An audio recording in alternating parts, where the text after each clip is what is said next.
Hello, and welcome to Muse to Sleep, where your worries fade, your thoughts drift, and your mind unwinds through common curiosities of the past. You're lying down now, warm, comfortable, and quiet. Let your thoughts drift away from today and slip softly into the past. Tonight, we're visiting the world of the Victorians, an age of gas lamps and corsets, horse-drawn carriages and shadowy fog, an age that seemed prim and proper on the outside. But if you looked a little closer, you'd find secrets hiding in every street and room. Imagine yourself walking slowly down a cobblestone lane. It's early evening. The sun has just set, leaving a dusky glow along rows of tall, narrow houses. Oil lamps flicker against the gloom, casting soft golden halos onto brick walls streaked with soot. The air is damp and heavy, carrying the mingled scents of coal smoke, horse sweat, and something sour drifting up from the gutters. You're dressed simply in rough cotton and wool. Your boots scuff the stones as you pass by busy crowds. Ladies in wide skirts whisper behind lace fans. Men tip tall hats as they hurry past, canes tapping the street with each step. Everything seems elegant, polite, controlled. But behind those curtained windows and beneath those polished shoes was a world that was not quite as clean or as civilized as it appeared. Because for all their fine manners and refined tastes, the Victorians had hygiene practices that would make most of us shiver today. But don't worry, we're only visiting, listening from afar, learning softly, without fear or judgment. Just gentle curiosity as you drift into sleep. Let's sit down now, at a Victorian table. Imagine an old wooden dining room, lit only by flickering oil lamps. The shadows glow amber against deep red wallpaper, patterned with curling vines and faded roses. You're seated at a long table draped in a heavy lace cloth. Silverware clinks softly as servants carry in steaming plates of food. At first glance, it feels elegant, dignified, even beautiful. But let's look closer at what they really ate. For the wealthy, dinner was a performance. There might be roasted beef, lamb, or pigeon pie. Large dishes covered with domed silver lids, lifted with a flourish to reveal steaming meat, fragrant with herbs and drippings. Vegetables were boiled until they were nearly grey, then served under creamy sauces or in pies. Potatoes mashed with butter and milk, peas stewed to a pale, sweet mush. For dessert, sugary puddings, treacle, spotted dick, sweet pies rich with raisins and spices. It sounds filling, comforting, warm. But food safety in the Victorian era was questionable at best. The Sanitary Commission of 1855 investigated common food adulterations and found horrors lurking in nearly every kitchen. Cocoa was often stretched with starch and flour, making it thicker but diluting its taste. Cayenne pepper contained red lead and ochre, both toxic minerals that could slowly poison diners. Sugar, that sweet, innocent staple, hid insects and fungi between its sparkling grains. Milk was rarely pure. It contained as much as 50% added water, making it thin, weak, and dangerous for babies needing real nourishment. Bread was mixed with alum, a chemical used to hold water so the bread weighed more, tricking buyers into paying extra for hidden moisture. Preserved fruits absorbed copper contamination, giving them a bright sheen but a bitter aftertaste. And candies, colourful sweets for children, were sometimes laced with chlorate of lead to enhance their bright colours, oblivious to the silent damage it did to small bodies. Then, there were the adventurous eaters, A naturalist named Frank Buckland and his father, Dr. William Buckland, believed in trying everything the world had to offer. Imagine sitting down to their dinner table. They tasted elephant trunk, thick and rubbery roast giraffe, with meat as tough as old leather and mole, cooked whole, its scent earthy and sharp, stewed blue bottle flies, tiny insects boiled into an unrecognizable mass, alligator, dense and stringy mice on toast, small bodies crisped under a bubbling cheese sauce, squirrel pie, gamey and dark mice in batter, fried like tiny fritters, roast ostrich, rich and oily, and even the mummified heart of Lewis the ex-Ivy, chewed in solemn curiosity. To the Bucklands, eating was a study of life itself. To others, it was horrifying. Most Victorians didn't dine on elephants or alligators, but food was rarely safe, rarely pure, and rarely free of uninvited guests. For the poor, meals were simpler. Stale bread dipped in thin broth, oatcakes, cheap tea mixed with old leaves and dust, salted fish when it could be afforded, and yet they ate gratefully, because each bite meant another day survived. Tonight, as you lie warm and safe, listening to gentle rain, know that their world was harder, stranger, and filled with secrets beneath silver lids. And now, let's move on to something perhaps even more unsettling. Let's step quietly into the washrooms and water closets and discover how Victorians really kept themselves clean. Let's leave the dining room now and walk quietly through a narrow hallway, lit only by a flickering gas lamp on the wall. The shadows shift softly around you as you reach the washroom, or what passed for a washroom in Victorian times. For most families, there was no bathroom as we know it today. Instead, there might be a simple wooden basin and jug of water on a stand near the bed. Cold water poured each morning, refreshed again in the evening. Warm water was a luxury, heated slowly in kettles over the kitchen hearth, then carried steaming up the creaking stairs. For the wealthy, bathtubs existed, tall, deep copper tubs lined with linen cloths. They were filled by servants, bucket by bucket, from pots heated over the stove. But even in these grand houses, baths were not daily, or even weekly. Most Victorians believed that bathing too often weakened the body. A bath once a month, or even less, was not uncommon. Instead, they used small cloths dipped in water, called bathing flannels, to wipe their faces, underarms and hands. Soap was harsh, made from animal fat and lye, leaving skin dry and cracked. And in poorer homes, it was used sparingly, if at all. Public bathhouses existed in cities. For a small fee, you could enter, remove your clothes, and soak in warm water, but you wouldn't get your own tub. Instead, you'd sit in a long, narrow wooden vat, shoulder to shoulder with strangers, sharing the same water, as it cooled from cloudy warmth to lukewarm murk. And what of toilets? For the poor, there was no indoor toilet at all. A chamber pot, a ceramic bowl tucked under the bed, was used through the night. In the morning, it was carried outside and emptied into the street gutters or public cesspits.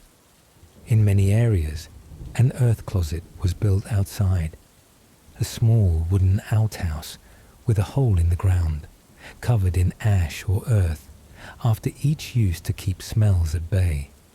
Flush toilets existed by the late Victorian era, but only in the grandest homes, and plumbing was still imperfect, often sending foul smells up through the pipes. During the Victoria era, they didn't have a sewer system, simply pipes that ran sewage and germs to the River Thames. Their major source of water What about clothes? Underwear was not changed daily. Many people wore the same linen shift or cotton drawers for a week or more, adding layers over them to keep warm. And because laundry was an enormous task, boiling, scrubbing, wringing, drying, clothes were washed as little as possible. To mask the odours of daily life, Victorians turned to perfumes and colognes. Lavender water, rose oil, and sandalwood were dabbed behind ears or sprinkled into gloves and kerchiefs. For men, pomade scented with bay rum or cedar was combed into hair and beards, blending with the ever-present scent of pipe smoke and wool. Yet, despite all of this, they believed themselves to be clean. Cleaner, in fact, than their ancestors, because to them, cleanliness was not just soap and water. It was dignity. It was restraint. It was the appearance of control in a world of fog, filth, and disease. So now, as you lie here, breathing the gentle scent of your own clean sheets, know that you live in an age of warmth, running water, and quiet comforts unknown to those who came before. And as your thoughts drift, let's explore what Victorians believed about their world, their morals, their fears, and their deepest hopes. That we will discover next. Now, let's leave behind soap and chamber pots and step into the hidden thoughts of the Victorians. As you settle deeper into stillness, let's continue our quiet journey through the hidden beliefs, fears, and morals of the Victorians. For behind their curtained windows and polite greetings lay a world of unspoken rules and curious superstitions. Steam engines thundered across the countryside. Telegraph wires hummed with silent, invisible messages. Factories poured black smoke into the skies, and city streets filled with people from dawn until dusk. But beneath the noise of progress was a deep undercurrent of fear. They feared moral decay. To the Victorians, appearances were everything. A woman's virtue was measured by her silence and stillness, a man's honour by his restraint and dignity. There were rules for everything: how to sit, how to walk, how to greet someone in the street, even how to mourn. They believed in omens and signs, reading meaning into the smallest everyday events. A black cat crossing your path could bring good luck or bad luck, depending on which direction it came from. Seeing an owl in daylight foretold death or great misfortune. Sneezing once meant someone was speaking kindly of you. Sneezing twice meant someone was speaking ill.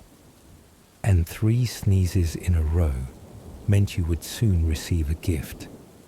They believed that dreams carried secrets. Dreams of babies were thought to predict sickness or worry. Dreaming of teeth falling out meant death would visit your family. But if you dreamed of weddings, it foretold sadness. In a time when life was fragile, dreams were studied each morning. Their meanings whispered over tea and toast as warnings or blessings for the day ahead. When someone died, curtains were drawn shut. Mirrors were covered with dark cloths to keep the spirits of the dead from becoming trapped within the glass. And if you visited a family in mourning, you wore black gloves and spoke in hushed tones. Because to smile or laugh in a house of grief was unthinkable. They believed in death photography. When loved ones died, families sometimes dressed them in their finest clothes, propped them in chairs, and posed them for portraits. Eyes painted open in the photograph later to preserve their image as if still alive. It may sound unsettling to us, but to them, it was a final act of love, a way to keep their memory tangible in a world where death came too often and too soon. Victorian households often kept a death bell on bedside tables. It was a small silver bell tied with black ribbon, rung by the dying to call family for final words or prayers. They believed mirrors were portals. When someone died in the house, all mirrors were covered with dark cloths. It was said that if the spirit of the dead saw their reflection, they would become trapped forever, unable to move on. Superstitions guided daily routines, carried down from centuries before. It was bad luck to open an umbrella indoors. Cutting nails on a Friday or Sunday brought misfortune. If you dropped a glove, you should leave it there. Picking it up meant bad luck would follow you home. Hanging a horseshoe with the ends pointing up over the door trapped luck inside the house. If a bird flew into your house, death was coming soon. If you spilled salt, you must throw a pinch over your left shoulder to blind the devil behind you. If you saw a new moon through glass, it would bring bad luck for a month. They feared illness, but misunderstood its cause. They believed in miasma, the idea that foul smells carried disease, that rotting garbage or sewage in the street spread cholera and typhoid through poisonous air alone. And while cleaning helped, it was the accidental removal of bacteria, not the banishment of bad smells, that saved lives. They believed in fairies and changelings. If a baby grew sickly or silent, some believed it had been swapped by fairies for a changeling, a spirit child. Families hung iron scissors over cribs or placed iron nails in baby clothes to keep the fairies away. They believed in ghosts too. Every creak of the floorboards, every whisper of wind rattling a window pane might be a spirit trapped between this world and the next. Seances became fashionable. People gathered in dark parlors, hands joined around polished oak tables, waiting for knocks and taps from beyond. Some claimed to see floating lights or hear faint voices in the candlelit gloom.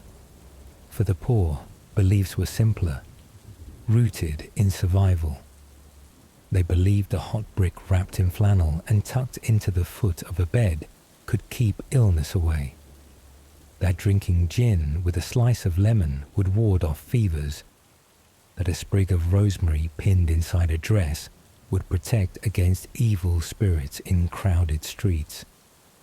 They believed women should not ride trains alone, fearing that the motion of the train could damage a woman's internal organs or drive her to faint from excitement and fear. And they believed that reading novels late at night could unbalance the mind, especially for women, filling their heads with impossible fancies and weakening their moral resolve. But despite these fears, Victorian people also held on to hope. They believed in the power of prayer, in hard work, in community, and in the certainty that progress would carry them to a better future. The Victorians believed in progress.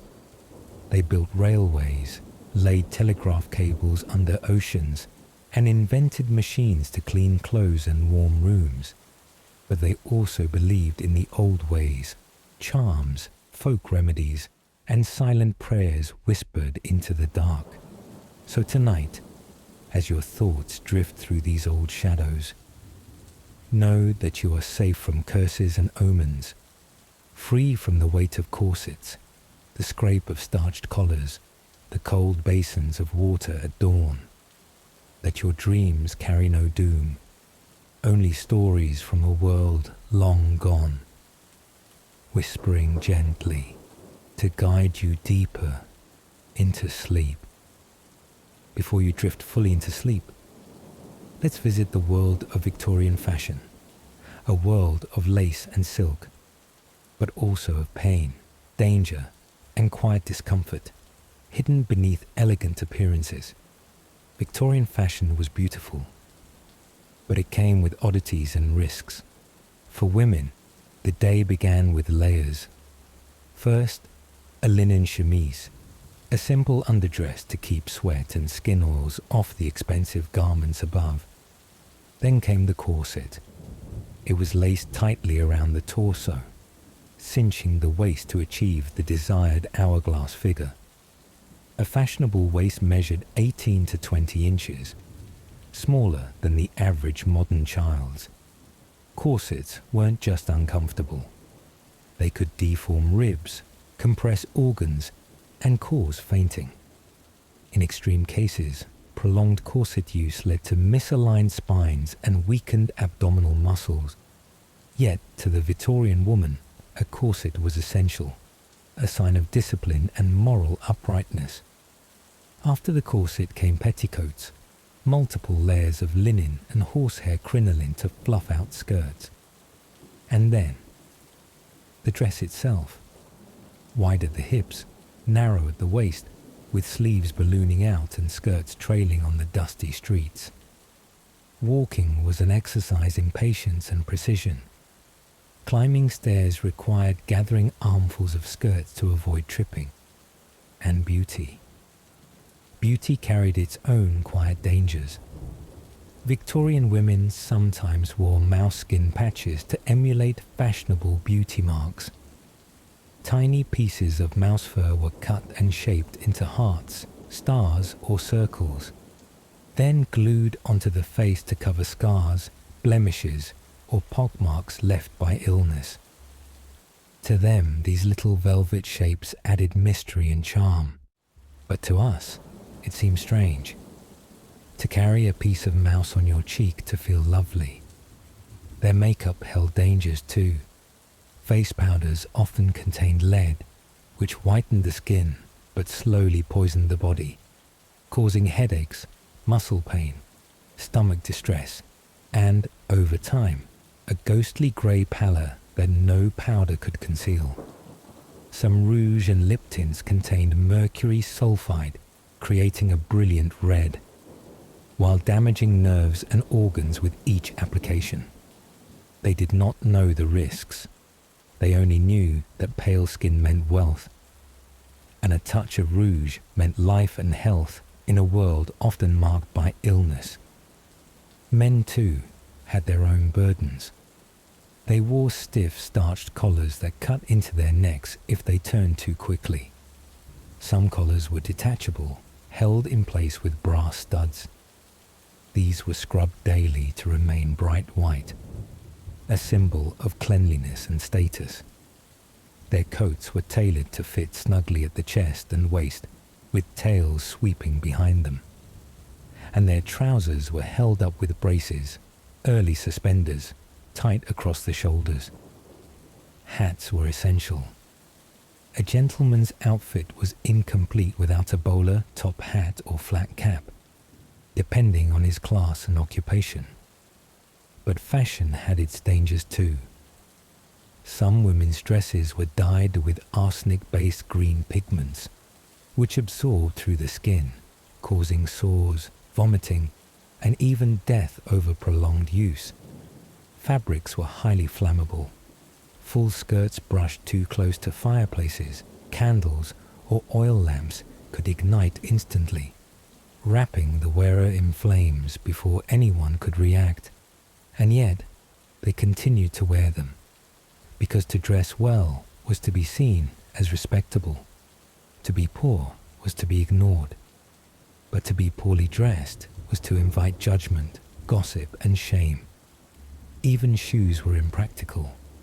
Women's boots had tiny heels and narrow toes, forcing feet into cramped, unnatural shapes. Walking long distances caused blisters, bruises, and swollen ankles hidden beneath elegant skirts. But despite the pain and discomfort, Victorians believed their clothing was a reflection of their souls, orderly, controlled, proper, holding themselves tight against the chaos of an unpredictable world. Tonight, as you lie here in soft fabrics, free from corsets and starched collars. Know that you are safe, comfortable, and beautifully unbound. Now, the streets have fallen quiet. Imagine yourself standing at the window of a small Victorian room.